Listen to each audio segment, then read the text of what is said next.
열왕기상 13장입니다. 열왕기상 13장 1절에서 34절 말씀인데요. 이 시간 우리 10절까지 한 절씩 교독하시겠습니다. 13장 1절. 보라, 그때 하나님의 사람이 여호와의 말씀으로 말미암아 유다에서부터 베델에 이르니 마침 여로보암이 제단 곁에 서서 분향하는지라. 하나님의 사람이 제단을 향하여 여호와의 말씀으로 외쳐 이르되, 제단아 제단아, 여호와께서 이와 같이 말씀하시기를 다윗의 집에 요시아라 이름하는 아들을 낳으리니 그가 내 위에 분향하는 산당 제사장을 내 위에서 제물로 바칠 것이요 또 사람의 뼈를 내 위에서 사르리라 하셨느니라 하고, 그날에 그가 징조를 들어 이르되, 이는 여호와께서 말씀하신 징조라. 제단이 갈라지며 그 위에 있는 재가 쏟아지리라 하매, 여로보암 왕이 하나님의 사람이 베델에 있는 제단을 향하여 외쳐 말함을 들을 때 제단에서 손을 펴며 그를 잡으라 하더라. 그를 향하여 편 손이 말라 다시 거두지 못하며 하나님의 사람이 여호와의 말씀으로 보인 징조대로 제단이 갈라지며 재가 제단에서 쏟아진지라. 왕이 하나님의 사람에게 말하여 이르되, 정하건대 너는 나를 위하여 내 하나님 여호와께 은혜를 구하여 내 손이 다시 성하게 기도하라. 하나님의 사람이 여호와께 은혜를 구하니 왕의 손이 다시 성하도록 전과 같이 되리라. 왕이 하나님의 사람에게 이르되, 나와 함께 집에 가서 쉬라. 내가 네게 예물을 주리라. 하나님의 사람이 왕께 대답하되, 왕께서 왕의 집 절반을 내게 준다 할지라도 나는 왕과 함께 들어가지도 아니하고 이곳에서도 떡도 먹지 아니하고 물도 마시지 아니하리라. 이는 곧 여호와의 말씀이 내게 명령하여 이르시기를, 떡도 먹지 말며 물도 마시지 말고 왔던 길로 되돌아가지 말라 하셨음이니라 하고, 이에 다른 길로 가고 자기가 베델에 오던 길로 되돌아가지도 아니하니라. 아멘. 북쪽 이 여로보암이 북쪽 이스라엘이 남북이 나누게 됐죠. 그래서 여로보암이 초대 왕이 되어 가지고 이스라엘을 통치합니다. 근데 이스라엘 통치하다 보니까 문제가 생겼어요. 절기가 되면은 북쪽에 있는 이스라엘 사람들이 예루살렘으로 내려가 가지고, 그러니까 올라가 가지고 예배를 드리는 겁니다. 그러면 북이스라엘의 왕의 입장에서 볼 때 곤란하죠. 북한에 있는 사람이 절기 때마다 남한에 와서 예배를 드려보세요. 얼마나 황당하겠어요.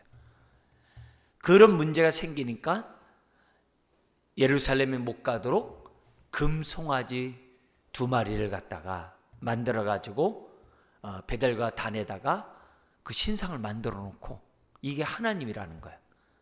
이 하나님 앞에 제사를 드리면 황금이 뭐예요? 이 번영의 신이거든요. 부유의 신이거든요. 그러니까 돈 많이 벌고 성공하게 될 거다, 이렇게 얘기를 하는 거예요. 그뿐만이 아니라 제사장이 율법에 따라 제사장이 돼야 될 그런 자손들이 있지 않습니까? 근데 아무나 하고 싶으면 하는 거예요. 그리고 또 이 주요 명절을 갖다가 한 달을 옮겨버려요. 그래가지고 명절 때 되면은 사람들의 마음이 예루살렘을 향하지 않도록 그렇게 한 거예요. 근데 그렇게 했지만 하나님을 경외하는 사람들이 그렇게 됩니까? 우리 북한에서 신앙의 자유 때문에 얼마나 많은 피난민들이 내려와가지고 영락교회를 같은 이런 교회를 세웠습니까? 그죠? 그러니까 그런 것처럼 북쪽에서 신앙생활을 못하니까 남쪽으로 내려와서 신앙생활을 하게 되죠. 이것이 계기가 되어가지고 3년 동안 르호보암, 남쪽에 있는 솔로몬의 아들 르호보암이 정신을 차려요. 그래서 3년 동안 하나님을 떠나지 않고 북쪽에서 내려온 신앙인들의 은혜로, 그들의 열심과 헌신으로 나만이 하나님을 향하는 그런 부흥의 운동을 3년 동안 경험하게 됩니다. 우리나라도 마찬가지예요. 북쪽에서 신앙의 자유를 가지고 내려온 사람들 때문에 우리 남한의 기독교가 얼마나 부강해지고 강성해지고 정말 많은 사람들이 하나님의 구원의 은혜를 경험했는지 몰라요. 그래서 6.25 이후로 60, 70년대 되면은 말마따나 텐트만 치면 교회가 가득 찼거든요. 그런 시절에 많은 그 영향을 준 사람들이 저 북쪽에서 신앙생활하다 내려온 그런 사람들의 영향도 커요. 그래서 그런 의미에서 르호보암이 한 3년은 좋아요. 근데 우리 열왕기상 이제 다음 주에 보는 14장에 보면은 그런 좋았던 부분은 싹 빠졌어요. 싹 빠지고 나중에 이제 역대기에 보면은 지금 제가 말씀드렸던 그 부분이 그 안에 기록되어 있어요. 근데 르호보암이 안타깝게도 솔로몬의 왕 아들 르호보암이 정말 그런 환경 속에서 열심히 뭔가 좀 하나님을 끝까지 섬겼으면 좋은데 결국 또 우상 숭배하고 그리고 자기 아내를 정말 이렇게 신앙의 경건한 아내를 얻지 못해요. 그래가지고 결국 자기 아버지 솔로몬처럼 그런 신앙의 유산도 받지 제대로 못 받았잖아요. 그 아버지가 잘못했던 그런 불신앙의 길을 가다가 결국 이제 죽음을 당하게 됩니다. 그러니까 이런 모습이 이제 한쪽 배경인데요. 북쪽에서는 여로보암 왕이 그렇게 자기가 북쪽에 있는 사람이 남쪽 내려오는 것에 대한 두려움으로 그걸 반대로 자기 나름대로 머리 쓴다는 것이 우상 숭배하고 율법을 어겨서 제사장을 마음대로 세우고 정말 여러모로 하나님에게 앞에서 악을 행하는 그런 일을 벌이는 겁니다. 그래서 13장 오늘 이 1절에 이렇게 시작을 하는 거죠. 이 여로보암 왕이 베델에서 제사를 드리고 있는 그때 하나님이 남쪽 유다에서부터 한 선지자를 하나님이 보내십니다. 그리고 이 여로보암 왕의 이런 만행, 우상숭배, 이 불신앙적인 이 모습을 뭐냐면 경고하도록 남쪽의 유다 선지자, 이름이 나와 있지 않습니다만 이름에 정말 무명의 선지자를 보내서 지금 여로보암에게 하나님의 뜻을 전달할 것을 이제 명령하게 됩니다. 그래서 그러면서 그 명령에 따라 지금 뭐예요? 1절에 정말 베델이 왔고 이 베델이 참 이 야곱이 정말 하나님의 은혜를 경험했던 그런 장소 아닙니까? 그죠? 돌베개 베고 잤던 그 베델. 근데 이 베델이 정말 안타깝게도 우상의 자리가 돼요. 그리고 여로보암의 이 악행으로 말미암아 나중에 아합을 비롯한 정말 그 왕들이 그 장소에서뿐만이 아니라 북이스라엘 전체가 우상 숭배하는, 즉 바알을 숭배하는 그런 끔찍한 만행을 저지르도록 그 물꼬를 터준 사람이 누구냐면 여로보암인 것을 보게 됩니다. 그런 자들에 대해서 뭐냐면 2절에 다윗의 집에 요시야라는 사람이 나타나서 지금 이것을 다 피할 것이다. 근데 이 요시야가 언제냐면 이때로부터 300년 있다가 그때 정말 산당의 제사장들을 다 죽이는, 그리고 회파하는, 산당을 회파하는 그런 일이 역사적으로 나타나요. 그게 열왕기하 23장에 나와 있는 사건입니다. 자, 그러자 그런 말을 이제 그러면서 이제 얘기하죠. 이 제단이 이제 갈라지며 재가 쏟아지라, 그렇게 제사를 지내고 있는데 왕이 그렇게 선포하는 이 담대함 참 부럽죠. 그러니까 이 말을 듣고서 왕이 화가 나가지고 잡아라 이렇게 손을 하는 순간에 거기 보니까는 4절에 그 순간 말라버린 거예요. 말라버린 거예요. 예. 그리고 5절에 그 선지자가 말한 대로 제단이 갈라지며 재가 제단에 쏟아지는 그런 일이 벌어집니다. 그러자 왕이 나를 위해서 기도해달라. 근데 기도했더니 어떻게 돼요? 왕의 손이 다시 성하게 되는 거예요.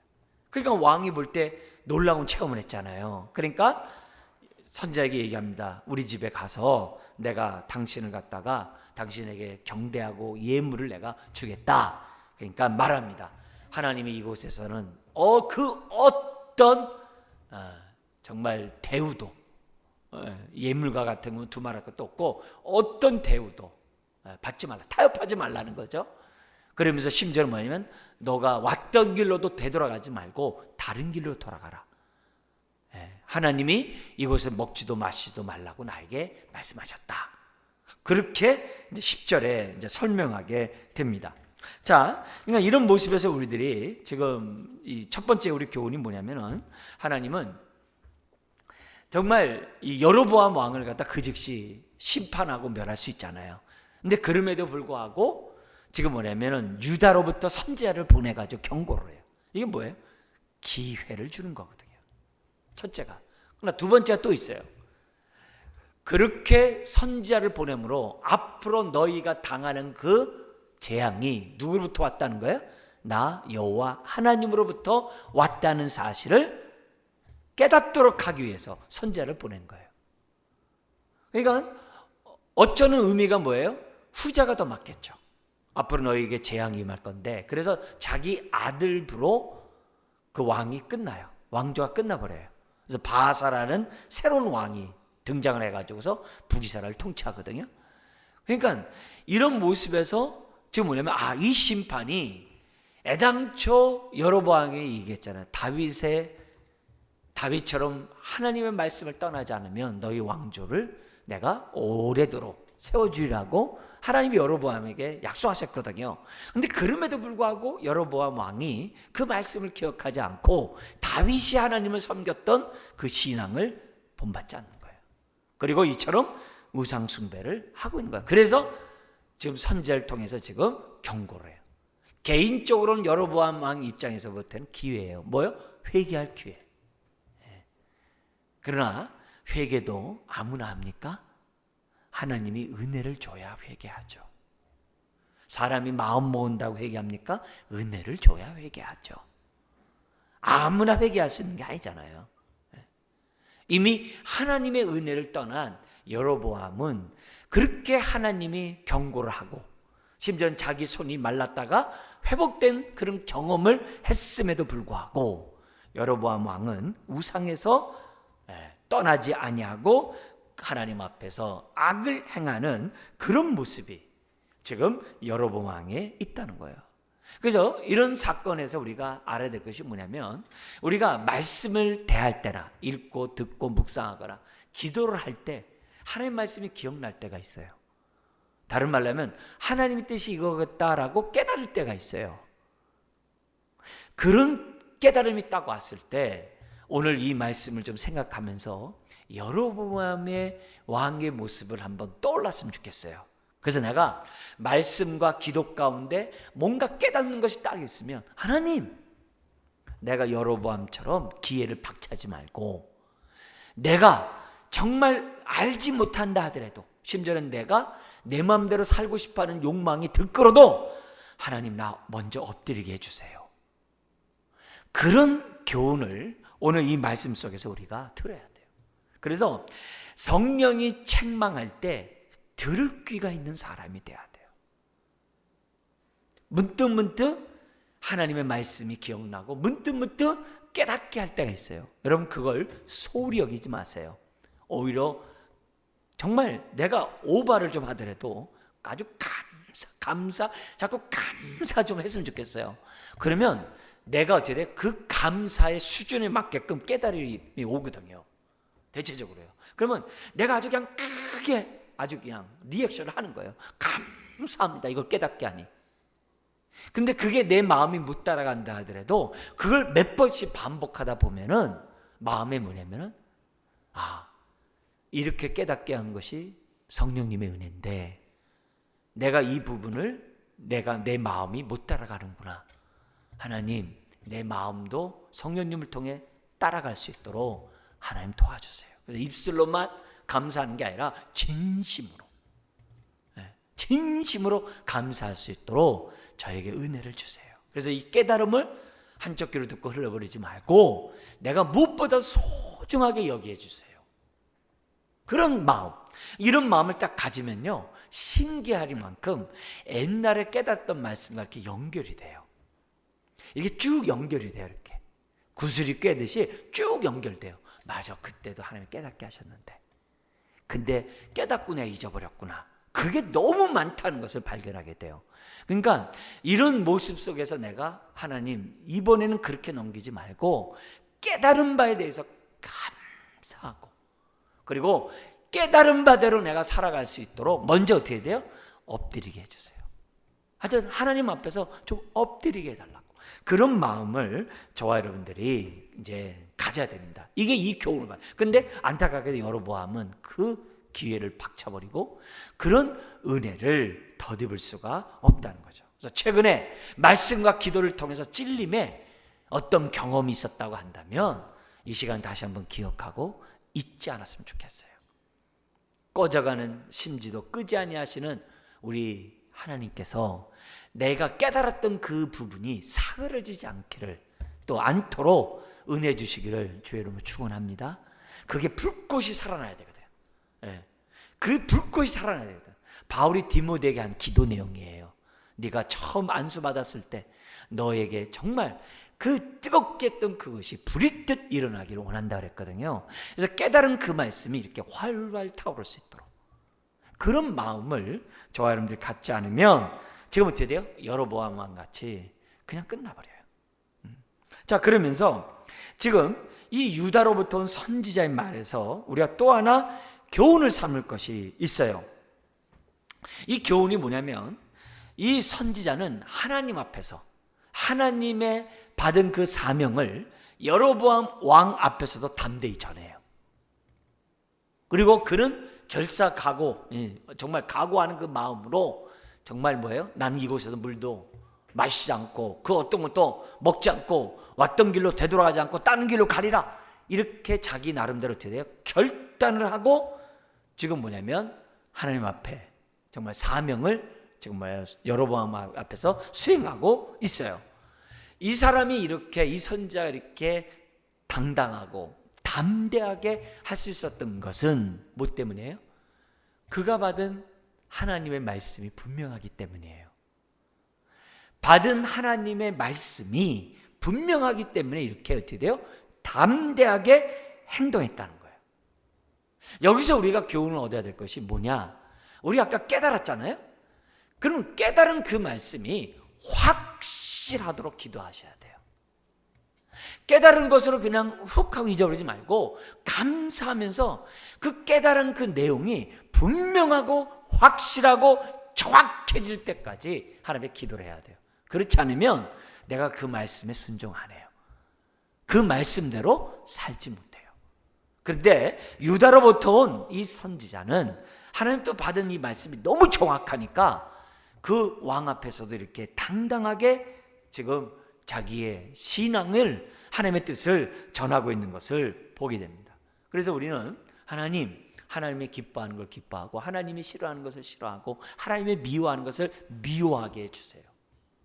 그런 분명한 우리가 뭐예요?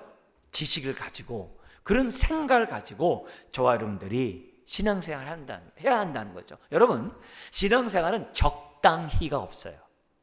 적당히 예배드리고 적당히 봉사하고 적당히 기도, 그게 없어요. 신앙은 확실해야 돼요.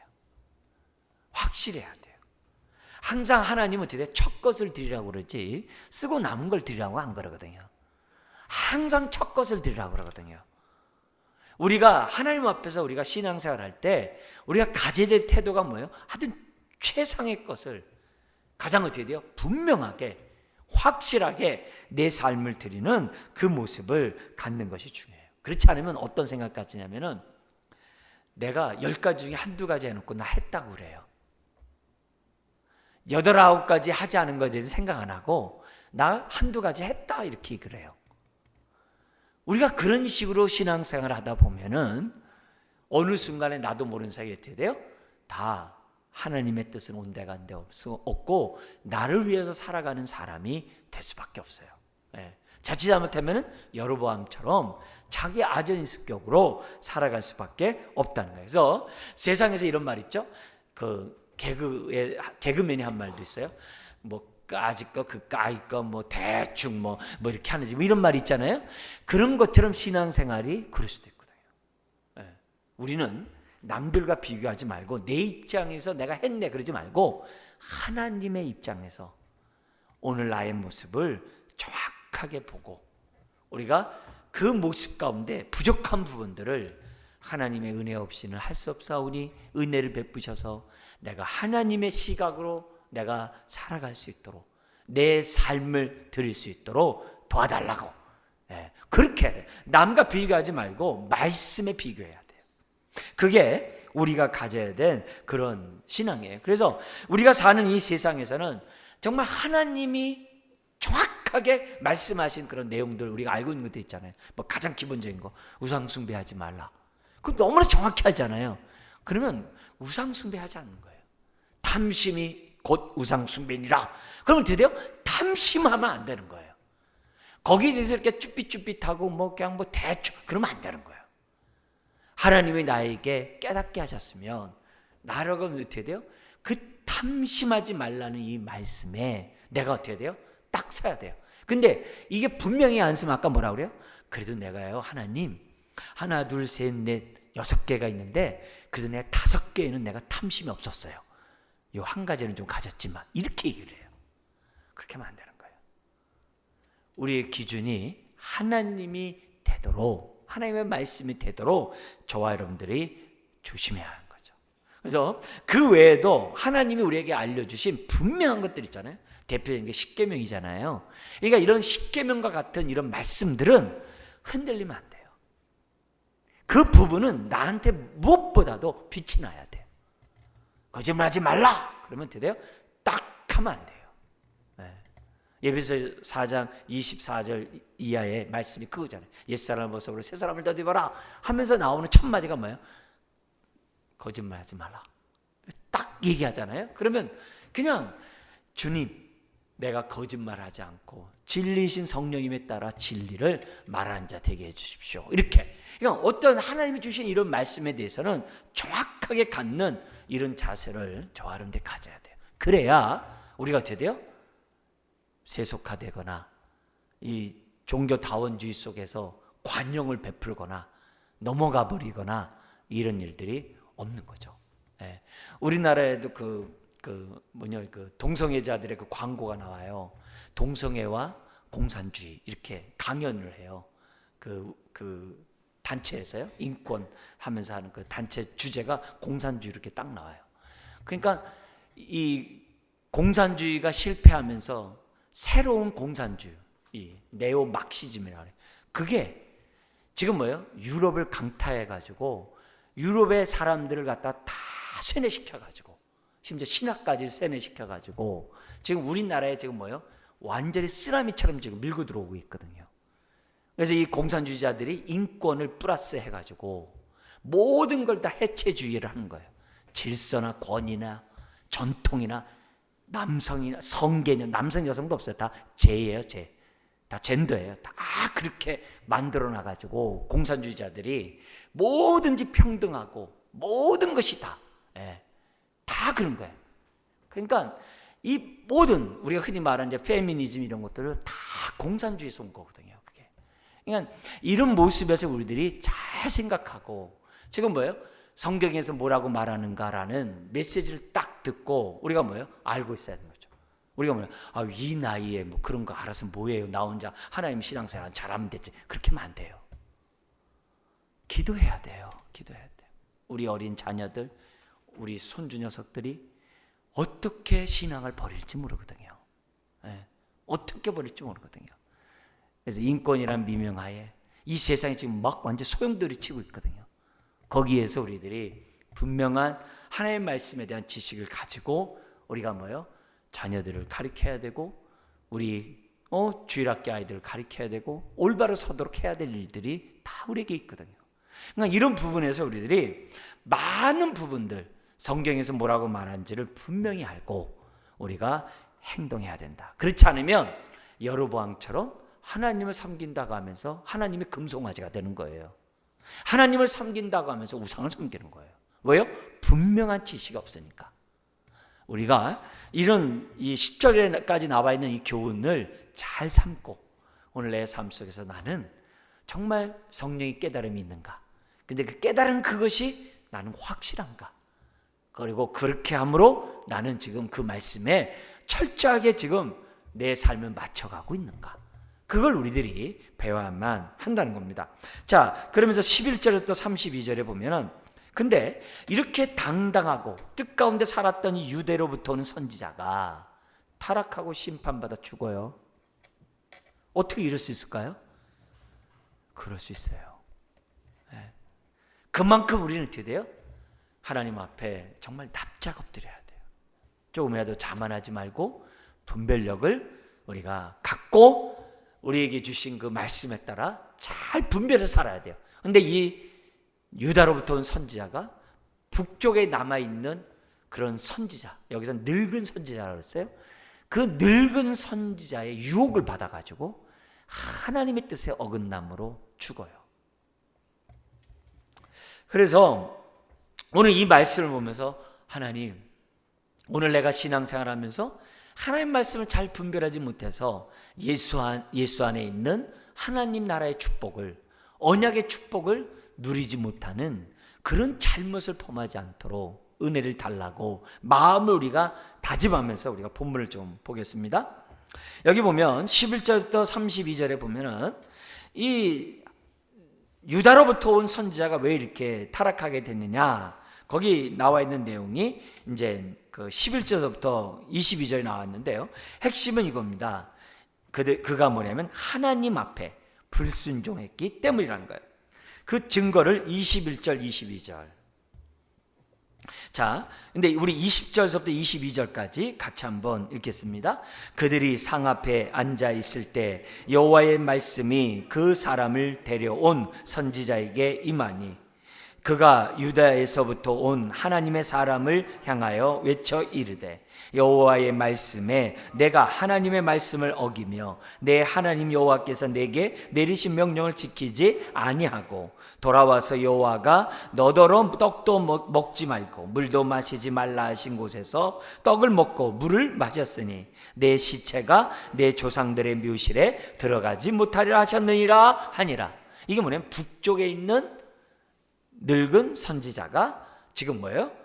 하나님의 감동으로 지금 이런 얘기를 남쪽에서 온 유다 선지자에게 얘기한 거예요. 자, 그러면 이 얘기가 왜 나오게 됐냐면은 지금 남쪽에서 온 선지자가 했던 이 일이 이 늙은 선지자에게 전달이 된 거예요. 그게 11절입니다.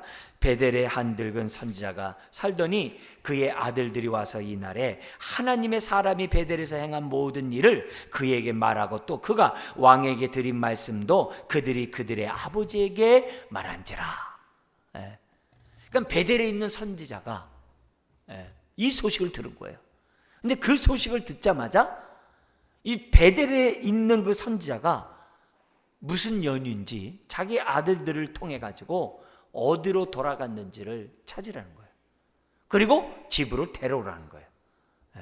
데려오라는 거예요. 데려오라고 했는데 처음에 그 말을 듣고 여기 보십시오. 여기 보면 13절에 그가 그의 아들들에게 이르되 나를 위하여 나귀의 안장을 지우라. 그들이 나귀의 안장을 지우니 그가 타고 하나님의 사람을 뒤따라가서 상수리 나무 아래에 앉은 것을 보고 이르되 그대가 유다에서 온 하나님의 사람이냐? 대답하되 그러하다. 그가 그 사람에게 이르되 나와 함께 집으로 가서 떡을 먹으라. 그러니까 16절 나는 하나님의 말씀 때문에 그럴 수 없습니다. 이렇게 17절 얘기합니다. 그러자 18절에 이렇게 얘기를 해요. 그가 그 사람에게 이르되 나도 그대와 같은 선지자라. 그 다음 보세요. 천사가 여호와의 말씀으로 내게 이르기를 그를 내 집으로 데리고 돌아가서 그에게 떡을 먹이고 물을 마시게 하라 하였느니라 하니 이는 그 사람을 어떻게 돼요? 속임이라. 이렇게 돼 있어요.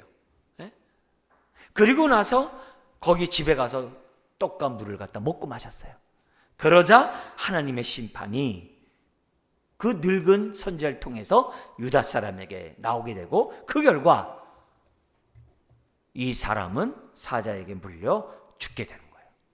이 사건이 32절까지 나와요. 자, 여기서 우리가 이 본문에서 첫 번째 우리가 깨달을 것이 뭐냐?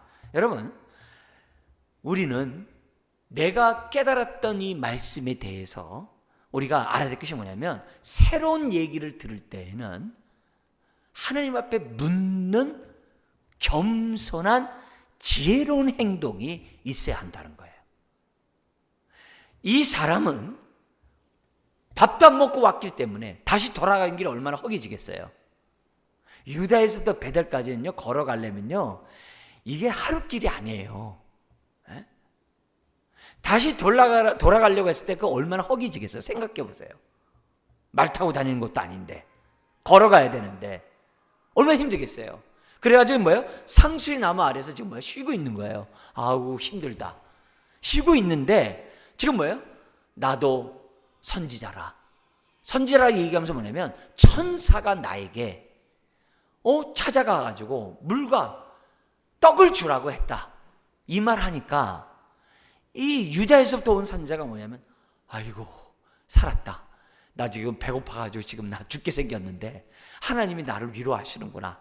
내가 이렇게 하는 내 모습을 긍휼히 여기셔서 선지자를 보냈나 보다 해가지고 그 집에 가서 뭐예요? 먹은 거거든요.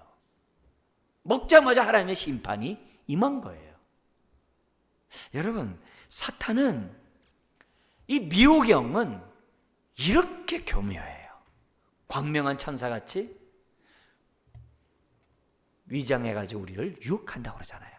그건 뭐예요? 아주 때에 맞는 말을 하거든요.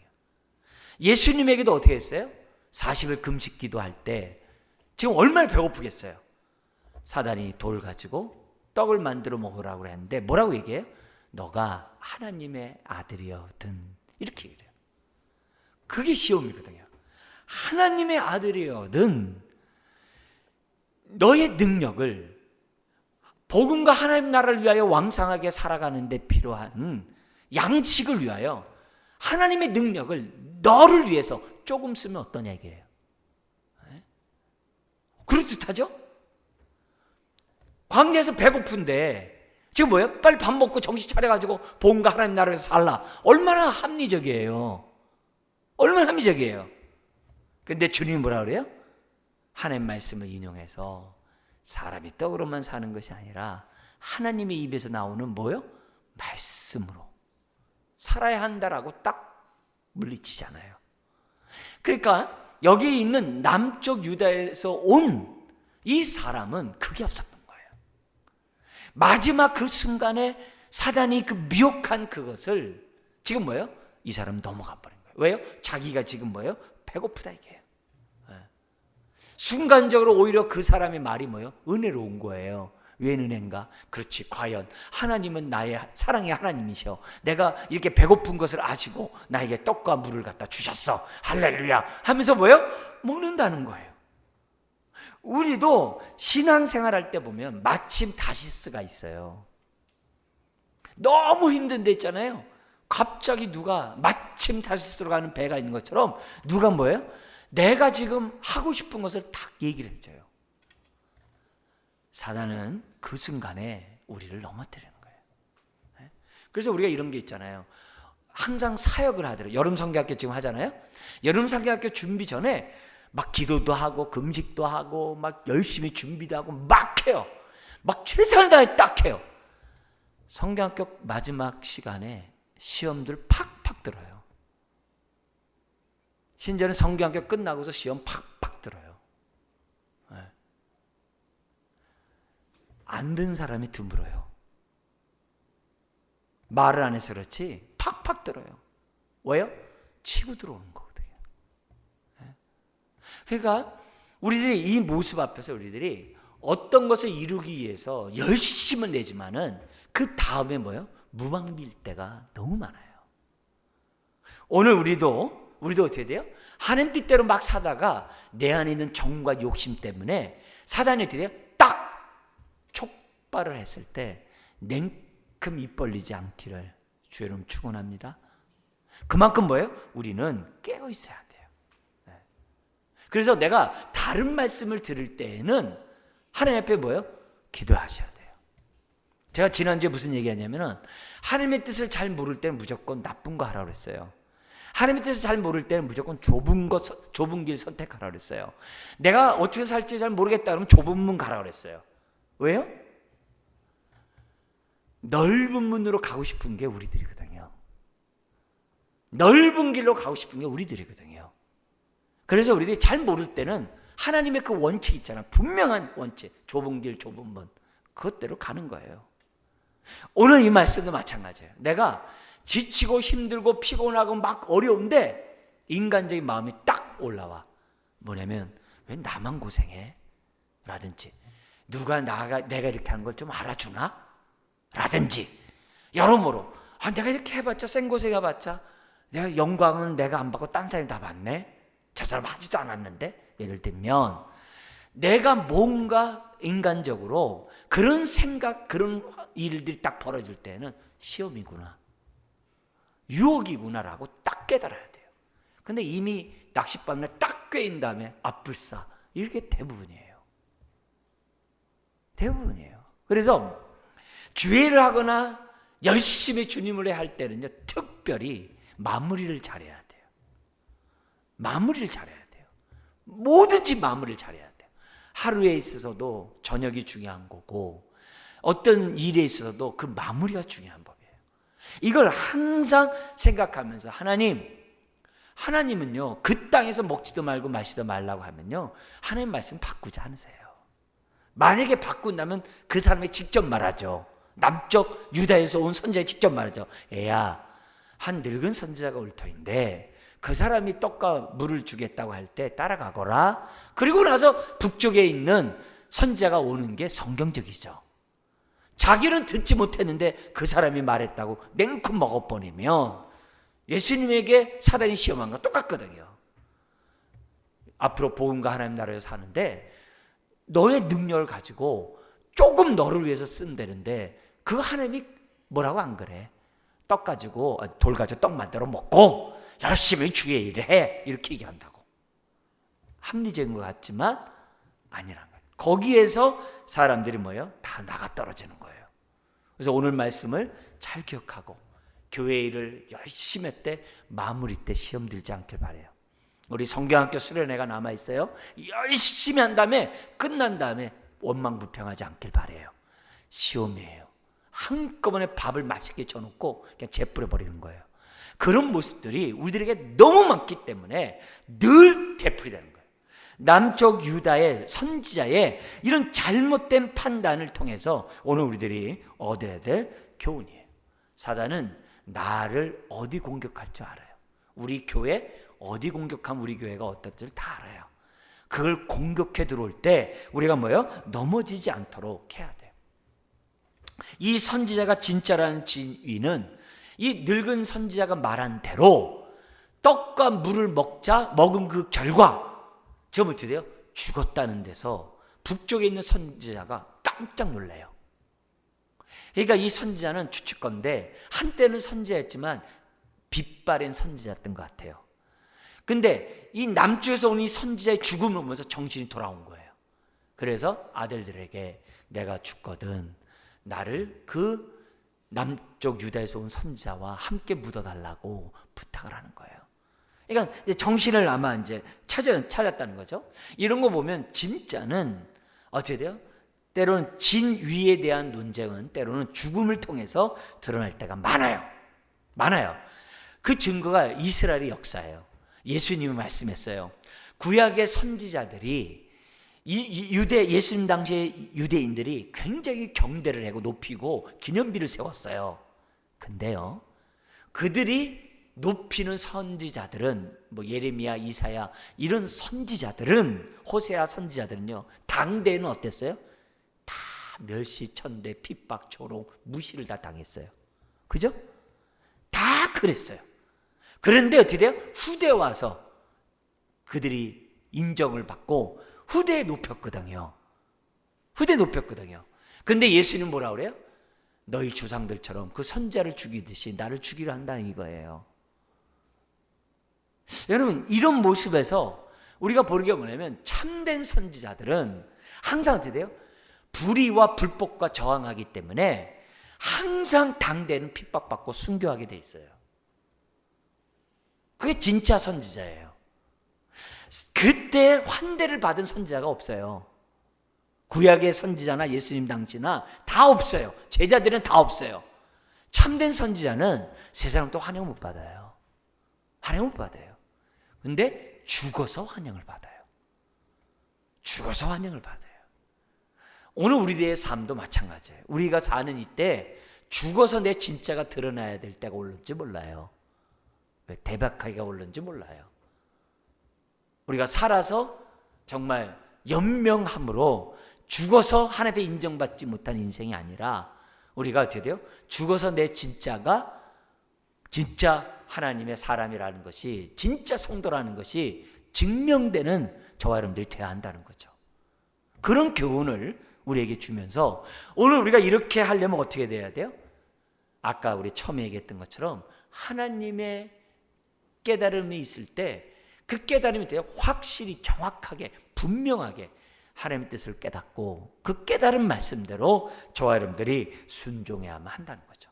여러분, 여로보암이 불순종해서 우상 숭배한 것이나 여기 남쪽 유다에서 온 선지자가 속아서 불순종한 거나 다 똑같아요.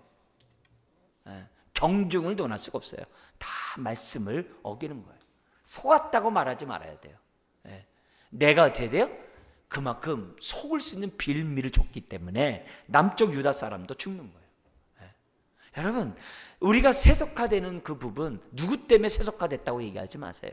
내가 어느 성도 때문에 내 신앙 다 버렸다고 그러지 마세요. 누구 때문에 내 신앙 다 시험 들어서 못한다고 그러지 마세요. 내가 그만큼 시험 들 만한 그런 뭐예요? 성경 지식이 분명하지 않기 때문에 그래요. 하나님에 대한 지식이 분명하지 않기 때문에 그래요. 내가 분명하면 왜 시험에 당해요? 왜 넘어져요? 왜 우리가 좌절해요? 그렇지 않아요. 그런 의미에서 우리들이 어떤 상황에서도 흔들리지 않는 그런 사람이 될 수 있도록 분별력을 달라고 기도해야 돼요. 그래서 천사가 마귀가 광명한 천사같이 나를 유혹할 때, 때로는 여기 늙은 북쪽의 이스라엘 선지자처럼 나를 유혹하려 들 때 넘어가지 않도록 도와주세요. 그런 자세들을 저와 여러분들이 가져야 돼요. 제가 신대원 다닐 때 서울 진영에만 기도해주고 돈 받는 성도들이 한 320개 정도가 있었대요. 저마다 가정재단 쌓아놓고 예언기도 한다고 하면서 돈을 착취하는 이런 사람들이 있었다고 그래요. 근데 그 당시 굉장히 많다가 지금 많이 없어졌잖아요. 많이 없어졌지만 여전히 있대요. 여전히 정말 거짓 선지자 노릇하면서 사람들의 정말 간을 빼먹는 사람들이 여전히 있다는 거예요. 이단 얘기하는 게 아니고 정말 이단도 아니면서 빼먹는 사람들이 있다는 거예요. 왜 넘어가고 왜 속겠어요? 내가 그만큼 허한 거죠. 하나님 말씀에 올바로 서지 않았기 때문인 거죠. 자, 마지막 33절 34절을 보면 여로보암의 죄악이 나와 있습니다. 우리 33절 34절 같이 한번 읽어볼까요? 여로보암이 이 일 후에도 그의 악한 길에서 떠나 돌이키지 아니하고 다시 일반 백성을 산당의 제사장으로 삼되 누구든지 자원하면 그 사람을 산당의 제사장으로 삼았으므로 이 일이 여로보암 집에 죄가 되어 그 집이 땅 위에서 끊어져 멸망하게 되니라. 그래서 아들 세대 때 끝납니다. 자, 이런 거 보면은 여로보암이 이런 손이 말랐다가 회복되는 그런 경험을 했음에도 불구하고 뭐예요? 여전히 악을 행해요. 이 말은 무슨 말이에요? 사람은 어떻게 돼요? 한번 이 죄에 빠지면 벗어나기가 어렵다. 스스로 죄의 권세에서 벗어나기는 어렵다는 것을 지금 이것이 보여줘요. 그래서 얻어야 될 교훈이 뭐냐면 죄에 대해서 무지하지 않게 해주세요. 죄와 죄의 권세에 대해서 무지하지 않도록 기도해야 돼요. 두 번째, 죄에는 낙이 있다고 그랬어요. 죄에는 잠시 죄악의 기쁨이 있다고 그랬어요. 하나님, 죄악의 낙을 맛보지 않게 해주세요. 기도해야 돼요. 우리는 죄와 죄의 권세 너무 몰라요. 그리고 죄의 낙이 달콤해요. 이렇게 술, 담배 중독된 사람들에게 담배를 끊어가지고 정말 이렇게 막 몸살 치는 분들 있잖아요. 그러면요, 저 100m에서 누가 담배 피는 흉내만 내도 그렇게 냄새가 맛있대요. 그러면서 얘기를 하더라고요. 그 냄새가 너무, 목사님 안 나세요, 냄새? 저 100m에 있는 사람이 어떻게 납니까? 저 길 건너에 있는 사람이. 근데 자기는 난다는 거예요. 너무 막 하고 싶어서 막 침이 생기고 막 그냥 막 그런다는 거예요. 얼마나 힘들겠어요. 네. 여러분, 우리가 여기서 얻어야 될 교훈이 정말 죄의 권세는 커요. 그리고 죄에는 낙이 있어요. 그래서 한번 걸려들면은 끊기가 어렵다는 것을 우리에게 보여줘요. 우리나라 얼마 전에 뉴스에 우리나라 사람들이 마약을 많이 하잖아요. 마약을 하면서 이런 그 교육을 받고 감옥에 있고 그 기간이 있대요. 그 기간은 잘 참는데요. 근데 그 기간이 끝나면 못 참는 경우가 대다수라는 거예요. 이게 굉장히 무서운 거라는 거예요. 한번 거기에 맛을 들이면 일정 기간은 안 하지만 그 이후에는 한다는 거예요. 이런 의미에서 우리들이 생각해 볼 때 정말 죄의 권세가 얼마나 무섭고 죄의 낙이 얼마나 무서운지를 저와 여러분들이 잊어서는 안 돼요. 이걸 이길 수 있는 방법은 뭐냐? 우리 원칙으로 해야 돼요. 하나님과 가까이 해야 돼요. 하나님 아는 지식 속에 자꾸 자라가고자 하고 예배를 사모하고 자꾸 말씀과 기도의 삶을 자꾸 살고자 하고 아주 기본적인 원칙을 해야 돼요. 그러면서 동시에 죄의 권세는 무섭다. 죄의 낙 역시 무섭다. 한번 꿰면은 벗어날 길이 없다. 이런 좀 뭐냐면 그 무서움을 우리들이 깨달으면서 우리가 뭐예요?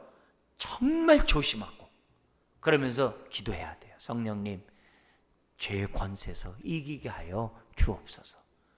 성령님의 역사가 이 영적 전쟁이기 때문에 성령님이 도와주지 않으면 안 된다는 거죠. 그래서 하나님을 아는 지식 속에 자라감으로 죄의 무서움을 알게 해주시고 하나님과 친밀함으로 죄의 낙에서 벗어나게 해주세요. 하나님과 누리는 그 기쁨으로 죄의 낙을 이기게 하여 주옵소서. 그리고 조심해야 될 게 뭐예요? 교제. 믿는 사람들끼리 붙어 다녀야 돼요. 그래야 절제도 되고 그래야 도움도 되고 믿는 사람과 어쨌든 간에 붙어 다녀야 돼요. 그래서 믿음의 교제를 해야 돼요. 그러면서 하나님 앞에 회개할 때는 나에게 정직한 영을 달라고 정말 하나님 앞에 엎드리는 저와 여러분들이 되어야만 합니다. 사랑하는 성도 여러분, 여로보암 같은 사람은 죄인임에도 불구하고 오래 살았어요. 아들까지 봤어요. 그런데요, 남쪽에서 온 선지자는요, 하나님 말씀 전했는데 그 젊은 선지자는 그냥 죽었어요. 인간적인 눈으로 보면은 여로보암이 부러울 때가 있어요. 그러나 우리는 인간적으로 보지 말고 그럴 때마다 하나님의 눈으로 오늘 본문들을 봤으면 좋겠어요. 여로보암은 있으나 마나한 사람이고 오히려 사람들을 하나님부터 멀어지게 하는 장본인이었어요. 차라리 왕이 되지 말아야 될 사람이었어요. 이렇게 살 건가? 아니면 남쪽에 있는 그 선자처럼 비록 하나님의 심판을 받았지만 그래도 하나님의 뜻을 위하여 짧고 굵게 살다가 주 앞에 갈 거냐? 그거는 오늘 우리들이 결정해야 될 모습이에요. 오늘 이 밤에 하나님의 기도하면서 내가 정말 성령님이 말씀과 기도 가운데 깨달은 거 있으면 내가 어떻게 돼요? 감사하자. 그리고 깨달은 말씀이 분명하고 확실하고 정확할 때까지 기도하고 그 말씀에 따라 우리가 살아가자.